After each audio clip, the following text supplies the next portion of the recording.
Empezamos. Hola, buenas tardes a todos. Primero, daros la bienvenida, como parte de la Junta de la Demarcación de Zaragoza del Colegio de Arquitectos, a esta que es la primera de las 3 conferencias que componen en esta edición 2012 el ciclo de emergentes. Como muchos de vosotros ya sabéis, el objetivo y el espíritu de este ciclo es el de difundir la aportación de jóvenes arquitectos que, naciendo y saliendo del crisol de la arquitectura contemporánea española, son lo que podría decirse principio de una cosa. Es así como llegan a nosotros para compartir y para mostrarnos su obra. A lo largo de estas ediciones hemos intentado que las personas que vengan aquí a mostrar su trabajo vengan de distintos puntos de la geografía nacional, con el objetivo al final de intentar hacer una comparativa o incluso una visión transversal de todos los trabajos e intentar comparar cómo se afrontan los distintos puntos, tanto la arquitectura como el territorio. En este caso, y para abrir este ciclo, tenemos a Gonzalo Arias.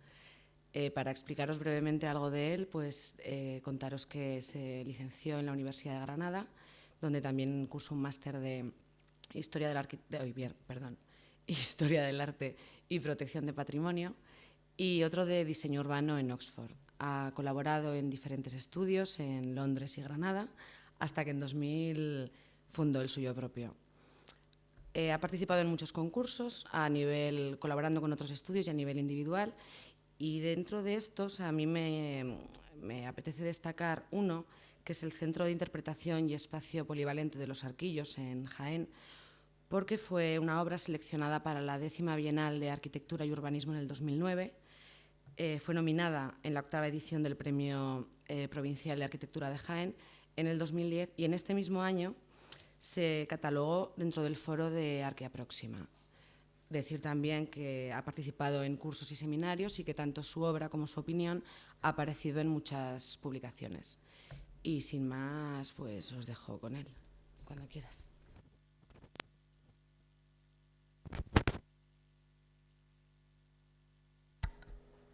Ahora, agradecer la presentación y la invitación, sobre todo que hayáis podido venir a vernos. El colegio, como bien decías antes, este colegio está apostando por hacer una difusión de arquitectura periférica, fuera un poco de los ámbitos de más difusión y aglutinándolo bajo el título de emergentes. Y emergentes creo que es una denominación que refleja muy bien la situación de la profesión ahora mismo. Yo no sé si estamos con el agua al cuello, peleando por salir de ahí, pero me pareció absolutamente acertado. También hay una reflexión de que, en concreto, al aglutinar esta figura en torno a los jóvenes estudios y a los jóvenes arquitectos, yo me siento sumergido y emergente pues casi desde que estudiaba la carrera. Y cada paso que hemos dado en el estudio lo hemos tenido que pelear como si fuese el último día. Y por tanto, esta situación, que creo que vamos a tener que lidiar con ella durante mucho tiempo, nos es familiar. O sea, esta batalla nos es familiar. Antes comentaba con Carlos la situación actual aquí en la ciudad de Zaragoza, de las 2 escuelas de arquitectura, una privada y una pública, y me gustaría iniciar la charla con una reflexión acerca del poder o del papel que puedan tener las escuelas de arquitectura en el debate de la ciudad. Yo fui primera promoción de la Escuela de Granada, una escuela muy joven, comentábamos antes, casi experimental. Hemos tenido más de 5 o 6 sedes en los primeros años, pero el empuje de una generación de profesores, sobre todo muy jóvenes y que posteriormente han tenido una difusión bastante notable de su obra,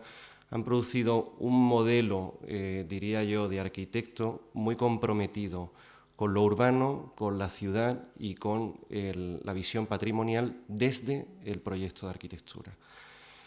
En los últimos años míos de estudiar, los últimos años de carrera, se estableció un vínculo un poco especial entre Carlos Ferrater y la Escuela de Arquitectura de Granada. Él fue invitado a los primeros juris de proyecto fin de carrera y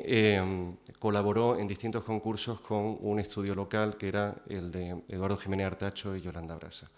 Cuando yo termino la carrera, establezco un primer estudio y en este estudio ofrecemos la posibilidad de colaborar con determinados estudios granadinos para montar un taller de concursos. Este taller de concursos pretendía relevar un poco de la carga que suponía redactar un concurso de ideas con el peso específico que ello supone para un estudio normal, en la vorágine de trabajo habitual del estudio, y pues consensuamos una serie de colaboraciones con Carlos Ferrater y con Jiménez Brasa, en el cual nos presentamos pues primero al concurso por invitación de la nueva sede de Diputación de Granada, que no gana Andrés Perea, y después ganamos el concurso de la cuarta fase y ampliación del Parque de las Ciencias de Granada. Este concurso, pues bueno, posteriormente tengo yo el privilegio de liderar un poco el equipo que desarrolla el proyecto de ejecución y el desarrollo de obra, dándome bueno, pues la oportunidad y la experiencia de trabajar en un proyecto de esta escala y de esta envergadura. Un poco simultáneamente al desarrollo de este proyecto, nosotros hacemos desde el estudio, ganamos nuestro primer concurso y hacemos nuestra primera obra. El Ayuntamiento de Granada convoca un concurso para el primer punto limpio o ecoparque de Granada. Este es el plano de Granada, aquí la Alhambra y un poco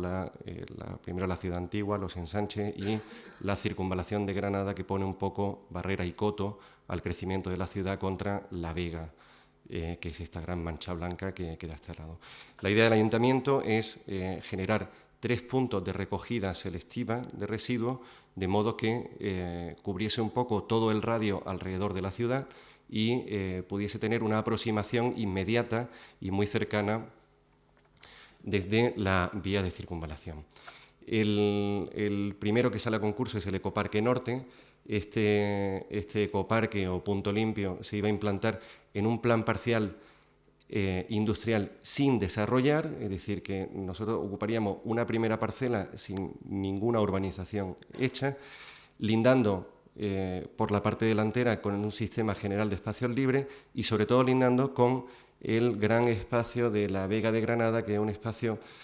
paisajístico y de especial protección patrimonial. La Vega de Granada, que es una vega tradicionalmente muy fértil, que produce, bañada por los ríos del deshielo de Sierra Nevada, con una riqueza cultural y paisajística que sirve de presentación de la ciudad, y que tradicionalmente todo este terreno o todo este territorio de cultivo había tenido una cierta ordenación mediante las infraestructuras tanto de riego como de cultivo y demás. Especialmente a principios del siglo XX, la industria del azúcar encuentra en el cultivo de la remolacha en la Vega de Granada un desarrollo espectacular y surgen infinidad de ingenios o de azucareras alrededor de la Vega. Estos ingenios iban siendo comunicados a través de una red de ferrocarriles y de tranvías, pero también de acequias, y nos interesa especialmente la capacidad de la infraestructura para ordenar el territorio, para ordenar incluso para hasta modificar la estructura parcelaria y de propiedad de este territorio. De las azucareras nos interesa también esta idea de que en un territorio absolutamente plano se establecen como referentes verticales, tanto las torres de destilación como las chimeneas, sirven de referencia en su aproximación. Estas referencias no son únicas de esta época industrial, sino que encontramos numerosos ejemplos de época almohade, como torres defensivas, pero también acequias islámicas y demás, que son esa infraestructura que ordena, que da forma al territorio o a este territorio de Vega. El punto limpio, cuando empezamos a investigar en la propuesta del concurso, el punto limpio es una tipología que surge de una manera casi espontánea, sin planificación, y que consiste básicamente en un muelle de carga y descarga. Te pone en una situación elevada desde la cual ir dirigiendo una serie de residuos inertes a unos contenedores que están clasificados. Y suele tener una caseta de información, de selección, pero poco más. Nosotros todas estas instalaciones de este tipo que investigamos obedecían más o menos a este patrón. Tenemos la suerte de que el ayuntamiento, en una decisión del concurso, pretende no solamente edificar un punto limpio o una planta de este tipo, sino que decide ampliar el programa, introducir otros usos aparte de este que estaba, o del punto limpio. Otro uso eran pues una serie de oficinas, vestuarios para el personal de limpieza, y lo que decidimos es que si esta es la sección habitual del muelle de carga y descarga del ecoparque o del punto limpio, en el cual uno se sube aquí arriba y este es el espacio 1,65 m, que lo define perfectamente el contenedor de residuos y el acceso del camión al contenedor del residuo, lo que decidimos es manipular un poco esta sección y alojar los usos o ese otro programa que habíamos introducido debajo del edificio, de modo que circulaban por la cubierta y se producía un edificio al que se aproximaban por los dos lados. Por un lado, por debajo, al manipular esta sección y producir este patio o semipatio inglés ataluzado, teníamos un edificio que daba hacia el lado de la vega, y por otro lado teníamos el uso del punto limpio que daba hacia el lado de este polígono industrial o de este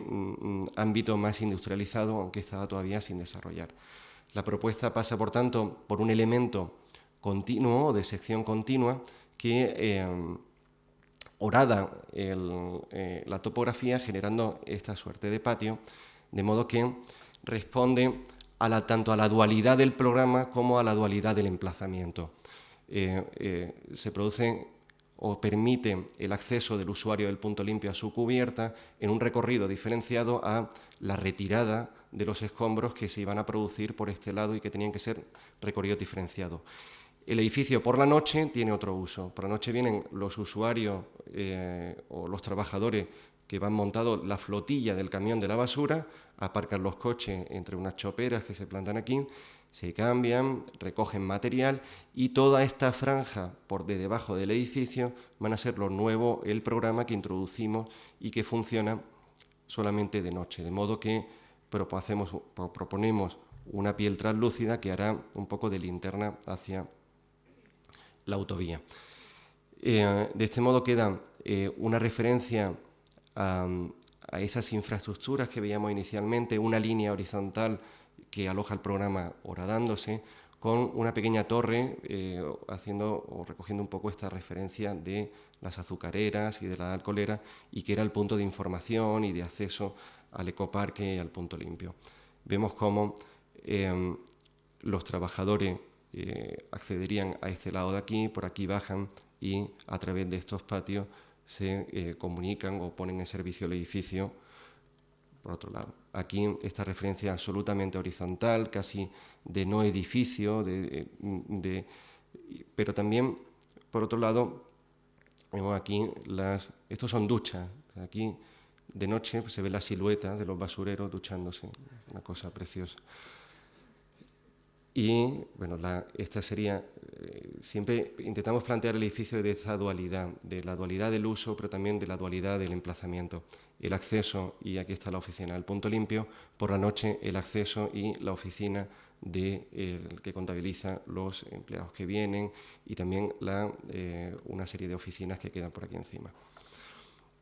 Esta referencia en continuidad con la vega, ya de la maquinaria, los rulos que aprisionan y que compactan, en este caso, los residuos de madera. Y por este lado vemos, si veíamos antes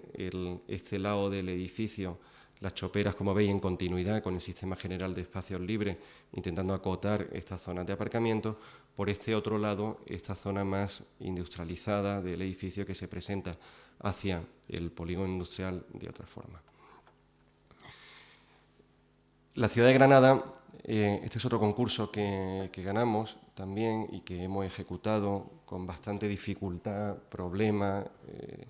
polémicas, intervenciones ciudadanas y de todo lo que os podáis imaginar. La ciudad de Granada está directamente relacionada en su configuración urbana con el trazado de sus ríos.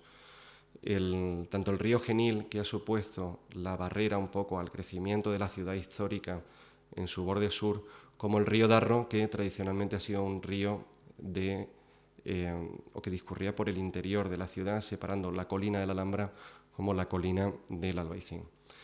En este meandro, en el encuentro de los dos ríos, en este meandro que forma el río Genil, había un espacio libre de unos 45.000 metros cuadrados, que eran formado por el conjunto del Paseo del Salón, el Paseo de la Bomba y los Jardines del Genil. Todo esto, esta reordenación de este conjunto de espacios públicos, sale a concurso de ideas y pues lo ganamos y lo desarrollamos. Como decía antes, el río Genil, al formar este meandro, es tanto un límite defensivo de la ciudad como un límite físico. La ciudad empieza a ser consciente o a establecer una relación con esos espacios extramuros tras la cristianización, y es tras la venta, incluso posteriormente, tras la venta de unas determinadas huertas de un convento, en las que se empieza a formar una serie de barrios que van haciendo un primer ensanche cristiano, ya con otra traza, hacia este espacio del río. A lo largo de la historia, la plantación de distintas alamedas para defender el cauce de distintas avenidas va dando esta configuración, a lo mejor un poco más lúdica, o de espacio inmediato a la ciudad, desde el cual se tenía un acceso al río. Pero también existe una tradición, por la presencia del río, de la instalación de toda una serie de fábricas, molinos de harina, acequias y de infraestructuras vinculadas con el río, lo cual no solamente motivaba este vínculo entre la ciudad y su río mediante este espacio libre plantado de alameda y de jardincillos, sino también un vínculo laborioso y un vínculo industrial que llenaba de usos toda esta zona aquí. La configuración definitiva del espacio que nos ha llegado a nuestros días procede de la ocupación francesa. Las tropas del general Sebastiani hacen una plantación de un jardín botánico y posteriormente plantan una alameda formando unos jardines o unos espacios públicos a modo de bulevar. Tras la marcha de los franceses se destroza todo y se vuelve a ordenar prácticamente igual, pero al estilo del Salón del Prado, y de ahí recibe la denominación de Paseo del Salón. Bueno, pues estos espacios se van configurando un poco más en el tiempo, quedando dos grandes bulevares al lado del río y una especie de jardín botánico, lo que se le llaman los jardincillos del Genil, organizado o estructurado en torno a parterre. Este espacio, esta es una postal de principio del siglo, este espacio, la ciudad acaba saltando el río, creciendo en su ensanche hacia el sur y colonizándolo, y es un espacio de una fuerte presencia en la ciudad. Es un espacio que ha sido colonizado tradicionalmente mediante distintos usos, tanto en las ferias del Corpus Christi, vemos aquí una feria de ganado, la propia feria y la instalación de casetas, y es un espacio del imaginario colectivo de los granadinos. Son 45.000 metros cuadrados, decíamos anteriormente, en medio de la ciudad, con una configuración que permite a la ciudad hacer muchas cosas en él. Es decir, es un espacio que, aunque sea muy clasicista en su configuración, por esta configuración de bulevar, siguiendo estos ejes visuales de composición, sin embargo es muy contemporáneo, porque permite disponer de un espacio polivalente a la ciudad, al ciudadano, que de otro modo la ciudad tendría que buscarlo en las afueras. Por tanto, es una conexión directa. Como decíamos, sale a concurso la reordenación y la rehabilitación de todo este ámbito. Estos son los jardincillos del Genil, lindando con el río, el Paseo del Salón y el Paseo de la Bomba. Hemos de decir que, si vemos en el plano de Granada, este es el límite del río Genil, el meandro que comentábamos. Esta es la confluencia del río Darro, que viene abovedado y discurre cubierto hasta este punto. Aquí se encuentra con el Genil. La ciudad, en los años 50, salta al río y forma los barrios del sur de Granada, de modo que todo este gran espacio ahora queda en lo que era el límite de la ciudad histórica, pero en un espacio absolutamente céntrico en la ciudad. Antes veíamos en unos planos de mayor escala cómo en su eje norte-sur tiene una forma alargada, ya que está taponado un poco la ciudad por las montañas tanto de la Alhambra como del Albaicín y por las montañas que quedan detrás de la Alhambra. Por tanto, las vías de aproximación norte-sur de la ciudad, o sea, para cruzar de un lado a otro, son tres ejes casi paralelos que tienen una gradación un poco en la velocidad de aproximación. La circunvalación, el camino de ronda y este eje sur-norte, que es el eje centro. Sin embargo, al analizar cuáles son las vías de entrada al centro de la ciudad, vemos que quitando esta que es la calle Recogidas, que es un poco, esta es Puerta Real, que es el centro un poco neurálgico de la ciudad, pero por el tapón del río, las maneras de aproximarse desde todas las barriadas del sur de la ciudad al centro de la misma pasan por el Paseo del Salón. Por tanto, este conjunto de Paseo del Salón, Paseo de la Bomba, que si lo superponemos con las manchas verdes de los espacios libres de la ciudad, se acaban convirtiendo en un repartidor de tráfico, en un distribuidor de tráfico. Y esto es lo que generaba fundamentalmente los problemas de funcionamiento que presentaba toda esta serie de espacios. Es decir, espacios libres muy longitudinales, de una forma muy alargada, que además estaban segmentados o fragmentados por distintas vías de tráfico y además con un tráfico bastante fuerte. La separación entre el Paseo de la Bomba y los Jardines del Genil era toda una parada de autobuses, los autobuses de los pueblos que llegaban y aparcaban linealmente allí. De modo que esta banda, estos son los Jardines del Genil, eran absolutamente inaccesibles, muy cerrados, porque claro, necesitaban defenderse un poco de estas vías de tráfico. Los espacios públicos, como vemos, no tienen acera, o porque es que el arbolado, que era el gran patrimonio de este espacio público, que es el que lo define, el arbolado estaba casi cercenado por estos bordillos que poco a poco le iban ganando más espacio al Alcorque. De este modo quedaban estos grandes espacios sin uso, porque no hay manera de llegar a ellos, solamente por sus dos extremos alargados, una gran presencia de tráfico rodado a ambos lados y ya en la configuración de estos propios espacios llenos de elementos distorsionantes que impedían un poco esta lectura clara de ella. Vemos otra vez la presencia del tráfico. Esto a partir de aquí es parada de autobuses y por tanto ningún acceso entre este espacio y estos de aquí. Por otro lado, habéis visto cómo voy enseñando distintas diapositivas, en ningún lado se ve el río, es decir, que teniendo la presencia del río no hay un acercamiento natural al río por otro lado. Mobiliario urbano de distintos tipos, materiales de distintos tipos, etcétera, y sobre todo, que es lo que motiva en primer lugar que el ayuntamiento sacase este concurso de ideas, un estado muy preocupante del arbolado y de todos estos plátanos de Indias, que son los que, como decía antes, el gran patrimonio de este espacio y que presentan, pues, muchos de ellos casi un estado de inviabilidad. Ahí hay que sumar que, al ser un espacio tan enorme, con un eje sur-norte en medio de la ciudad, no había habido intervenciones en los últimos 30 o 40 años y se había convertido en un gran distribuidor de infraestructura urbana. Tanto grandes colectores de saneamiento como redes de alta tensión, etcétera, discurren justo por el medio del trazado, dificultando aún más o condicionando cualquier tipo de actuación. Entonces planteamos, en primer lugar, que aquí se tenía que dar se tenía que ofrecer una lectura de permeabilidad transversal para que el espacio que antes se utilizaba de esta manera, en bandas aisladas longitudinales, empezase a poder ser cosido o ser leído de esta otra manera. Para ello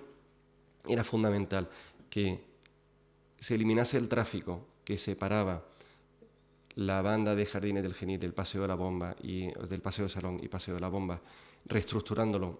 en su acerado superior, que además eliminásemos todas las paradas de autobuses, llevándolo a un extremo con un intercambiador de autobuses, de modo que los autobuses de los pueblos se quedasen en este lado,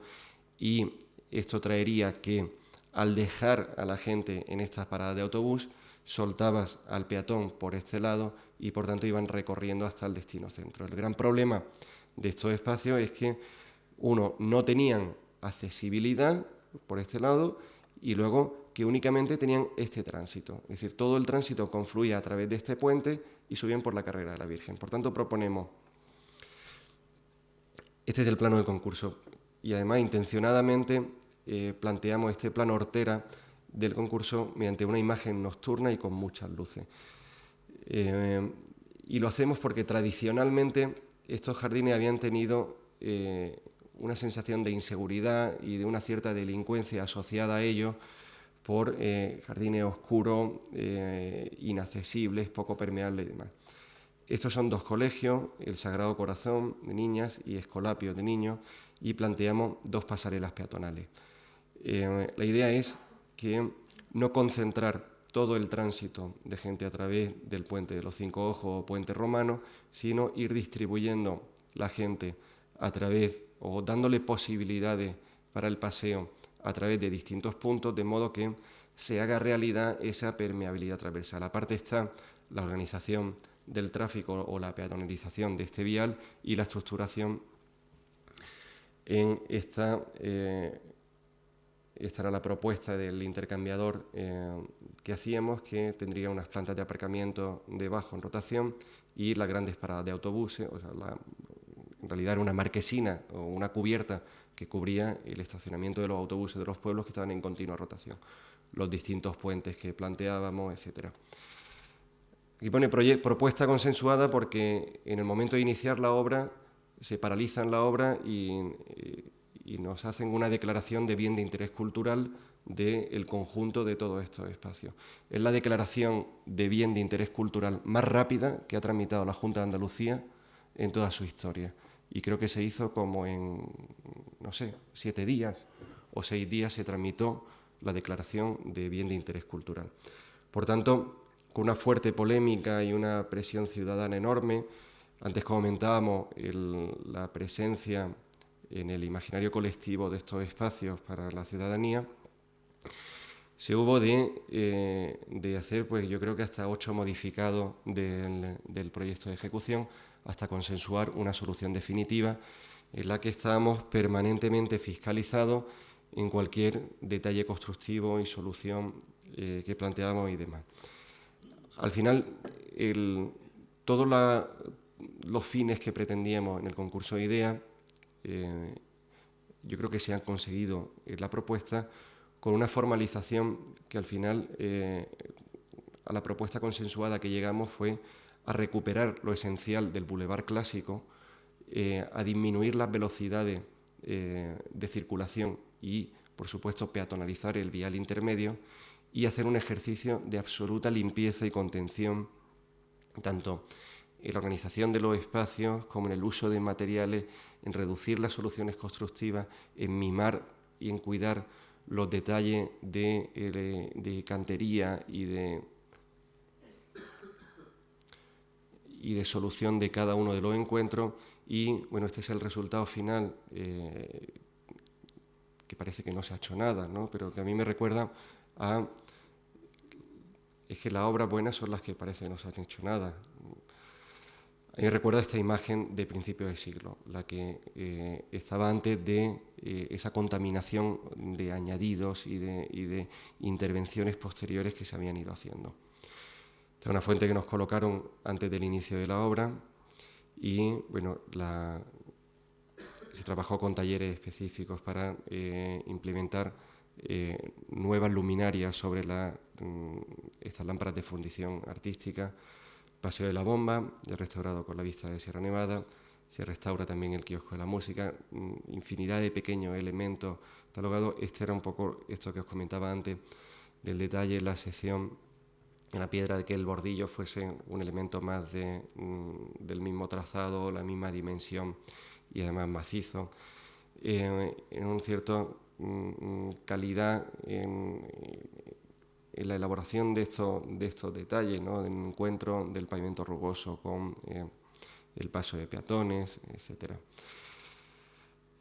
En un espacio ya condenado, lo que llaman la Plaza del Humilladero,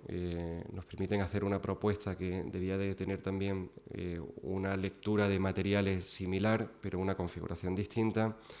También intervenimos en la restauración e iluminación de los puentes históricos y esta es una de las pasarelas que me dejan hacer, que es la pasarela del Colegio del Sagrado Corazón, y que básicamente lo que tiene es una doble piel, porque el ayuntamiento quería que fuese una luminaria el puente, la pasarela, que contribuyese a eliminar un poco esa idea de inseguridad al acceder a los jardines. Lo que planteamos es esta doble piel, que por fuera será luminaria, pero por dentro la piel de madera que forma la pasarela por debajo asciende también, pero se separa, y cuando se enciende de noche forma este continuo, vas viendo estas rayitas que van formando la iluminación. El siguiente proyecto que voy a contar es otro concurso que ganamos, también de espacio público, pero un espacio bastante singular. Es en Pegalajar. Pegalajar es un pueblo de Jaén, está a medio camino entre Granada y Jaén, y se asienta a media ladera, con una gran formación de dolomítica detrás. El sentido del emplazamiento del pueblo es un gran acuífero que se forma tras las dolomitas y que origina un manantial. En torno a este manantial hay una primera fundación del pueblo, y este manantial, como vemos, mediante un muro de contención en una zona como de un pequeño valle, se forma una balsa de riego. Esta balsa de riego da lugar a toda una serie de huertas, lo que se llama la huerta de Pegalajar, una construcción ataluzada de piedra seca y un sistema. Esto es a principios de siglo, vemos ese muro de contención que cierra este lago o balsa o charca, como le llaman ellos, y este es todo el sistema de paratas, o lo que es la huerta de Pegalajar. Las paratas de piedra seca, las acequias y el conjunto completo de acuífero, charca o balsa de riego, acequias, parata, recibe la catalogación, o es el primer conjunto que recibe la catalogación como lugar de interés etnológico. La charca de Pegalajar era un espacio donde la burguesía jienense de principio de siglo iban a nadar. Era lo más parecido al estanque del Retiro, pues en mitad del pueblo, un pueblo de Jaén. Vemos un poco la charca llena y habéis visto antes que todo este territorio que hay alrededor, pues fundamentalmente plantación de olivar. La sobreexplotación del acuífero, mediante la puesta en servicio de grandes balsas para el riego del olivar y demás, da lugar a la desecación del acuífero, de que el manantial deje de brotar, y surge un movimiento ciudadano que se llama A quienes la vida di, les reclamo en justicia que no me dejen morir. Este tema se acaba llevando al Senado y se aprueba todo un programa de acciones para, por un lado, recuperar el acuífero con unas actuaciones de ingeniero, regulación de los regadíos en el entorno, y una vez que se empieza a recuperar el acuífero, se decide a través de la consejería sacar a concurso la reestructuración o la reordenación de todos los espacios que quedan en torno a las charcas. Antes veíamos el pueblo edificado a media ladera de la montaña. El pueblo había tenido una primera centralidad en torno al castillo, la iglesia y el ayuntamiento. Sin embargo, en el tiempo acaba teniendo una segunda centralidad. La charca se convierte en la gran plaza del pueblo, y todos los nuevos usos públicos, como son el centro de salud, el instituto, el centro cultural, el hogar del pensionista, todo aquello que realmente le dan vida al pueblo y que le dan o tienen una serie de usos en conexión con el espacio público inmediato, se establecen pues, en los años 70, 80 alrededor de las charcas, formando, con una configuración un poco improvisada y de grandes plazas de hormigón. Este es el centro de salud y esta es la configuración actual de las charcas secas. La configuración actual pues es casi la de un paseo marítimo, catetillo, con esta especie de balaustrada horrorosa que definía, y esto es muy curioso porque la gente de Pegalajar parece que han inventado el agua. Para ellos hablan del agua, de la cultura del agua, de la charca y de todo. Sin embargo, le ponen un muro y allí no entra nadie ni accede nadie. Había una relación un poco conflictiva entre el espacio público y la propia charca. Una serie de jardincillos que lindaban con el centro cultural y un poco fuera del ámbito de actuación, pero incluido dentro el antiguo lavadero donde pretendían ubicar un centro de interpretación. Como vemos, bueno, este es el topográfico que marca un poco todo el espacio de actuación alrededor de la charca. Y nosotros iniciamos un poco la discusión en el estudio, os he comentado antes, la charca al ser sigue siendo una balsa de riego, aunque sea una especie de lago urbano. Y esta balsa de riego, según va teniendo una demanda de agua, los cultivos que todavía están en servicio por debajo,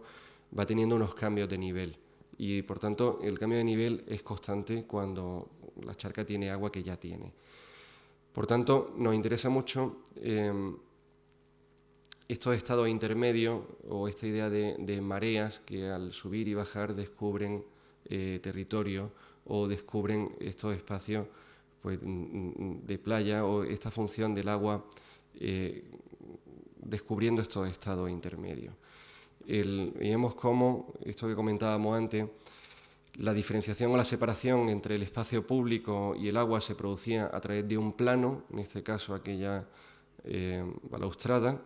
y lo que proponemos realmente es estirar este borde, producir una región donde antes había un plano. Es decir, transformar y conectar estos dos sistemas que antes estaban diferenciados por un plano, de modo que haya un acercamiento más natural entre el plano del espacio público y el plano del agua. Para ello... ¿Qué ha pasado?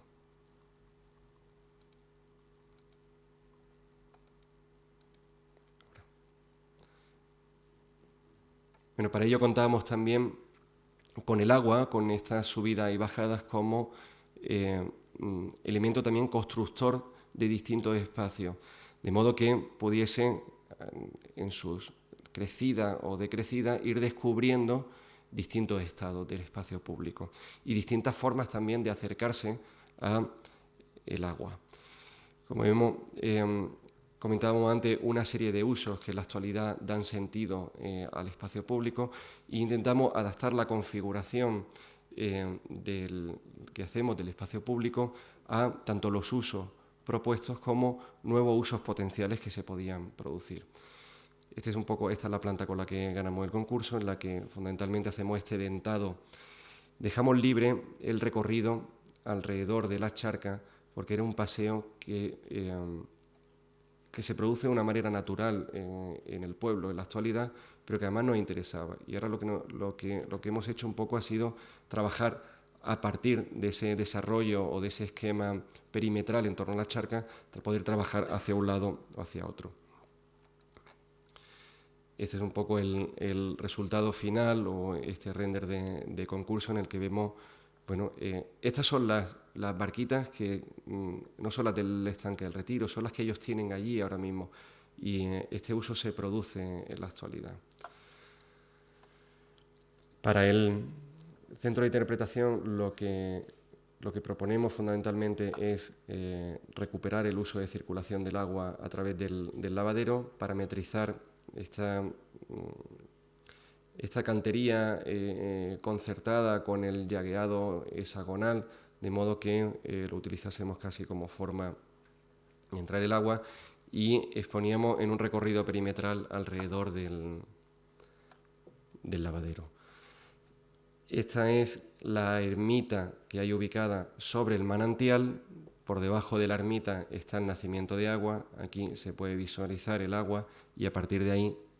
mediante una tubería de conexión, llena la charca. Hemos ejecutado una primera fase que ha sido la rehabilitación del sistema hidráulico que conectaba la ermita con la charca y nos han permitido también actuar un poco en la ermita, quitarle esta imagen horrenda que tenía y bueno, descubrir un poco pues todos estos elementos, quitar barandilla y demás, y ahora está en contratación la segunda fase.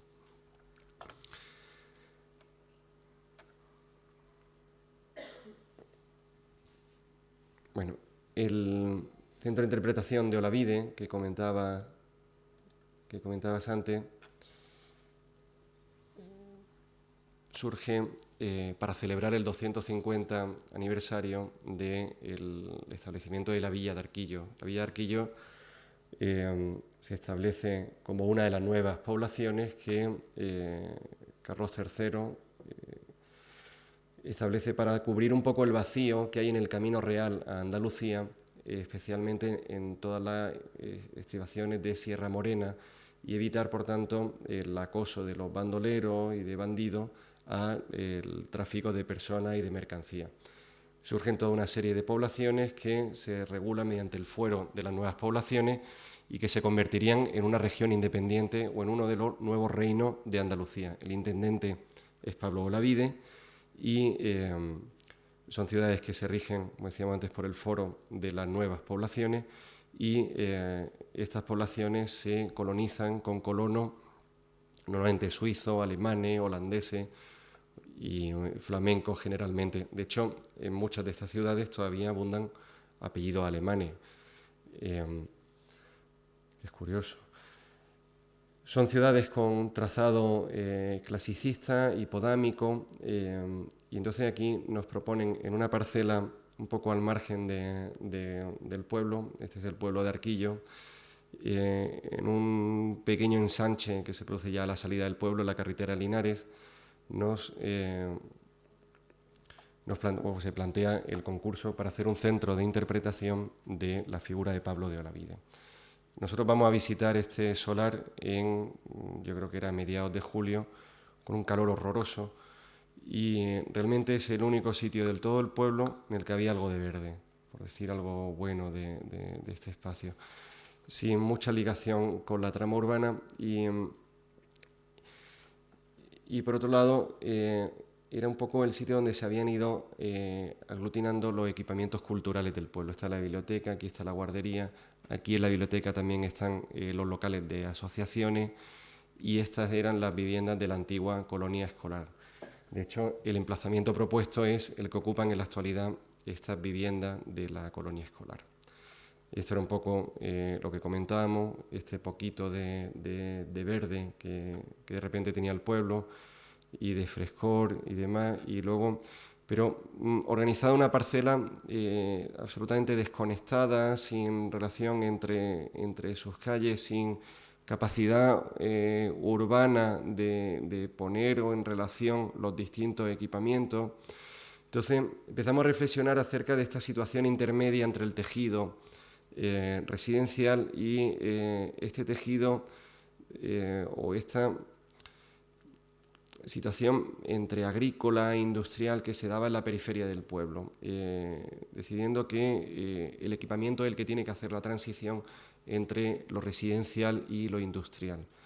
De este modo, el edificio que planteamos debía estar a medio camino entre lo industrial y la escala residencial o las tipologías residenciales,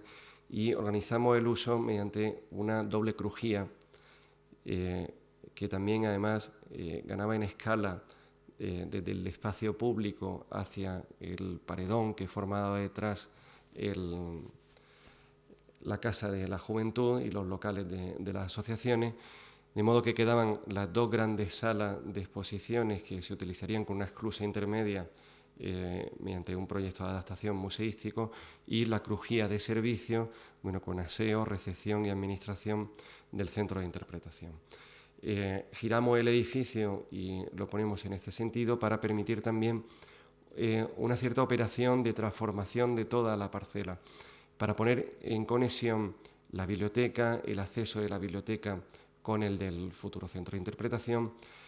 mejorando o permeabilizando los accesos, y vemos un poco esta idea de intentar conseguir formalizar una tipología asimilable en su lenguaje o en su forma a lo residencial, con esta fragmentación de las cubiertas inclinadas, con una volumetría fragmentada también, que no se acercase a la presencia de la nave industrial, pero sin embargo construida con recursos industriales de cubierta ligera sándwich y de unos pequeños prefabricados en fachada. Insistíamos en la idea de objeto. Vemos cómo aparece esta línea de sombra entre el encuentro entre el edificio y el plano del suelo, como de objeto posado o de objeto casi prefabricado que pudiese desmontarse en cualquier momento y llevarse allí. Por otro lado, el centro de interpretación para nosotros tenía un componente ético un poco complicado, porque estábamos ya cansados de ver cómo se ponía, o cómo la Junta de Andalucía ponía en servicio pequeños espacios de uso museístico, ayuntamientos que después no tenían los medios para gestionarlo y acababan condenados, cerrados, sin uso. Por lo tanto, propusimos desde el primer momento en su configuración que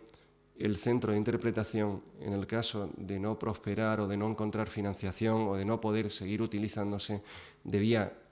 permanecer o debía quedarse, incorporarse al patrimonio del ayuntamiento. Y por tanto debía ser un edificio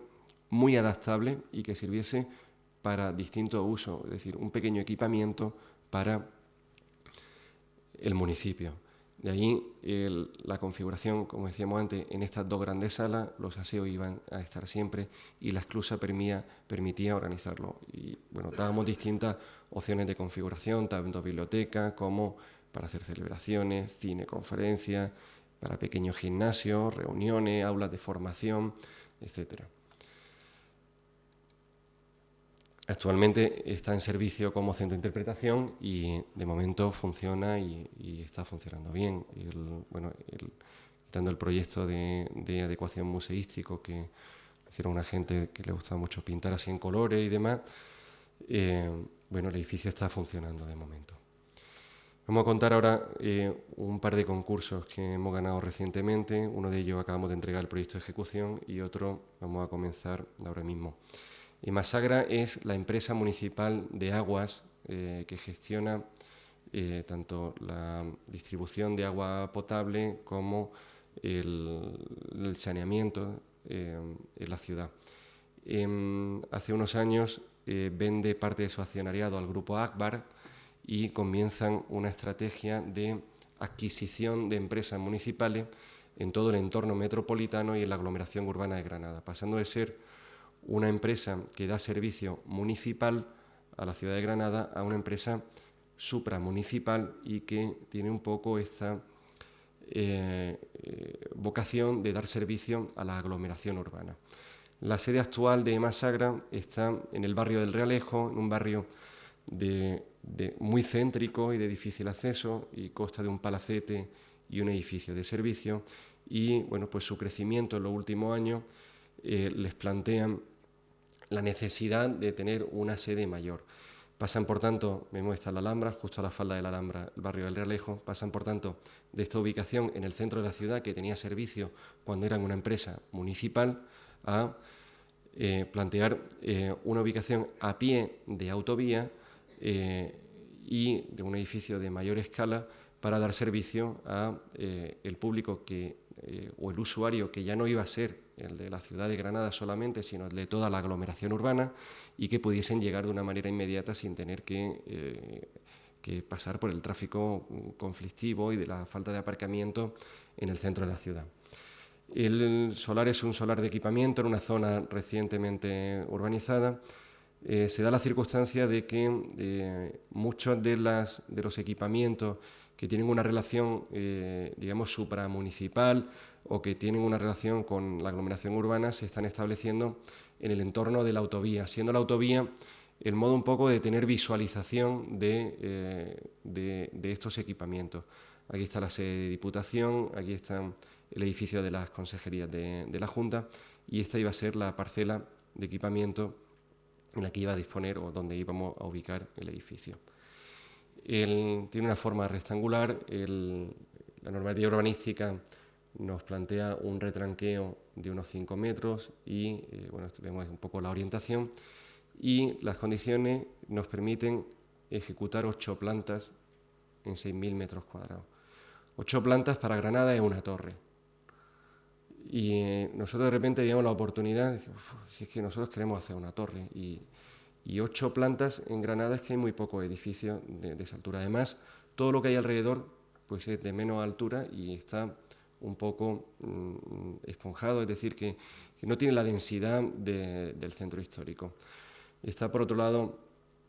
el eje de aproximación a la ciudad, desde la circunvalación, es decir, está una nueva puerta de acceso a la ciudad, y la distribución del programa que implicaba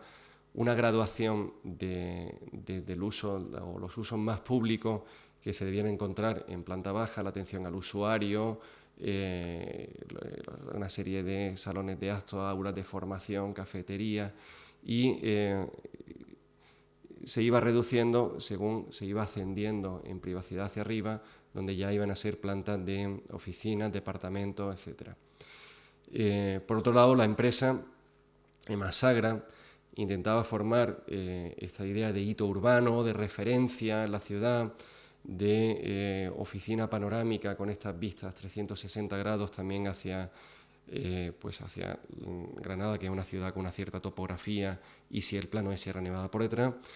Y luego, y esto aquí en Zaragoza es un poco redundante contarlo tras vuestra experiencia con la Expo, pero pues era el edificio del agua para ellos, y ellos necesitaban que el edificio incorporase una cierta analogía del simbolismo, proyectar esa imagen de empresa y asociarse con todas estas características de fluidez, de dinamismo, de constante movimiento que pueda presentar el agua. Planteamos, como decíamos antes, deshacemos ese eje centrado en la parcela y acercamos la torre hacia la esquina del solar, intentando aglutinar el máximo de edificabilidad posible en las plantas bajas para poder tener una torre lo más esbelta posible. Nuestra obsesión era que esta torre, y aquí vamos a hacer una torre, pues vamos a hacerla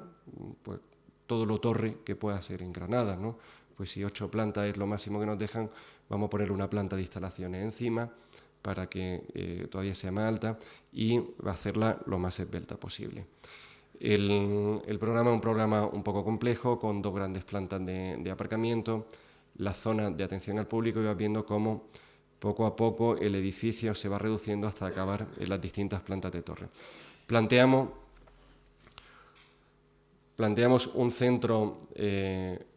una torre clásica de centro común de servicios, escalera y ascensores, y planta libre alrededor. Y la rotación de una misma pieza o de una pieza cuasi hexagonal que al rotar va formando distintos voladizos, de modo que la visión del edificio sea siempre un poco cambiante. Además, un edificio que pretendía ser un referente desde una visión desde la circunvalación. Por tanto, las escalas de aproximación en su visión, tanto en coche como de una manera o desde el peatón, debían ser muy diversas. En el encuentro entre la torre y el zócalo de usos comunes se produce el gran vestíbulo de acceso. Este gran vestíbulo tendría una altura de unas 4 plantas, al cual se asoman por un lado las distintas plantas según van ascendiendo en privacidad de la torre, y por otro lado se va escalonando también recibiendo luz norte hacia el vestíbulo. Vemos la configuración de planta libre con una posibilidad de configuración a medida, tanto en planta de oficina libre con pequeños despachos o más departamento, que tendría zonas de reuniones, despachos y alguna zona de sala libre. Esta es un poco la imagen de esta oficina panorámica 360 grados con planta libre, y planteamos estos grandes voladizos de la misma manera que planteamos el esquema funcional de la torre, es decir, núcleo rígido central, en la rotación, en el lugar común, que la rotación de los distintos hexágonos que forman la planta se acaba formando un círculo en el que habría una serie de pilares metálico, y estos pilares metálicos formarán un borde encadenado contra el cual realizar el postesado,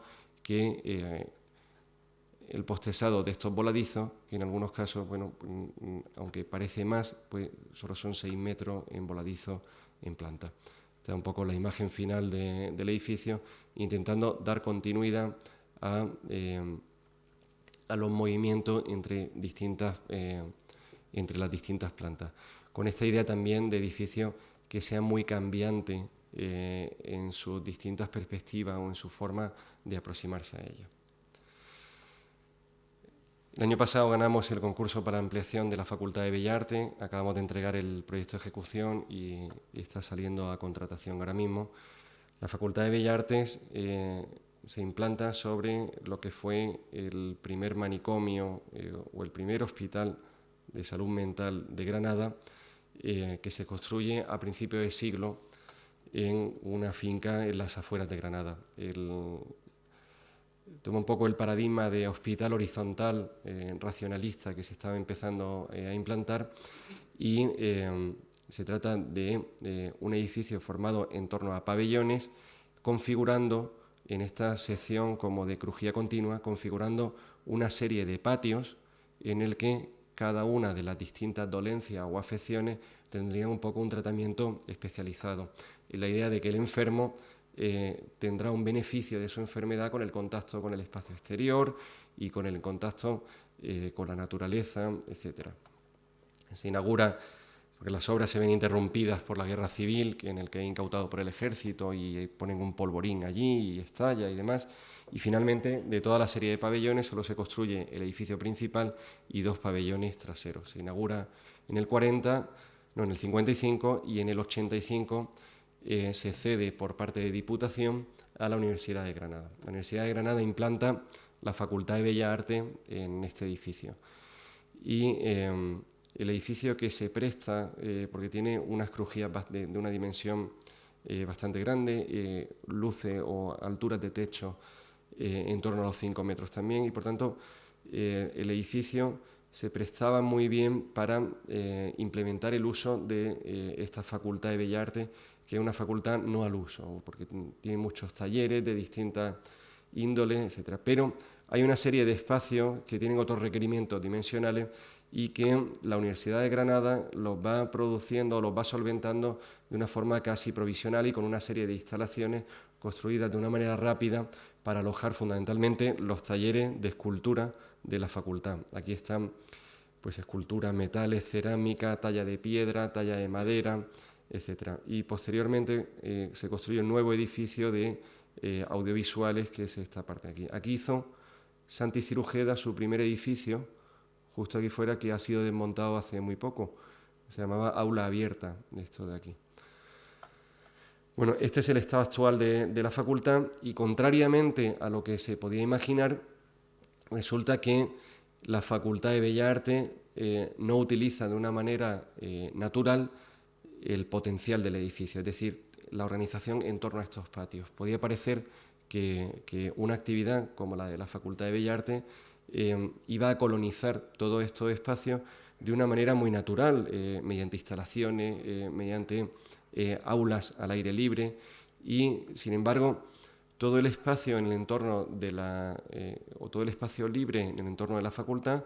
se había convertido en un gran aparcamiento, zona de tránsito rodado.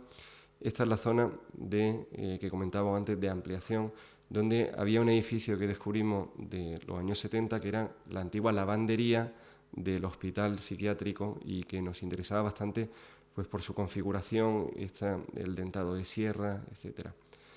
Estos son un poco esta anarquía del taller de Bellas Artes, donde se dan o se empieza dando modelado al natural en un cuatrimestre y acaban haciendo instalaciones o arte efímero, es decir, que debían de tener un poco las condiciones para poder albergar todo tipo de docencia. Son espacios sucios, donde se hace un trabajo bastante físico, etc. Surge el concurso porque este es el esquema o los terrenos que ocupa la actual facultad, con sus ampliaciones posteriores. Se tiene que producir un deslinde para segregar un trozo de la parcela y devolverla a la Diputación de Granada, puesto que seguía siendo de Diputación. Y en este deslinde aparece un vial que corta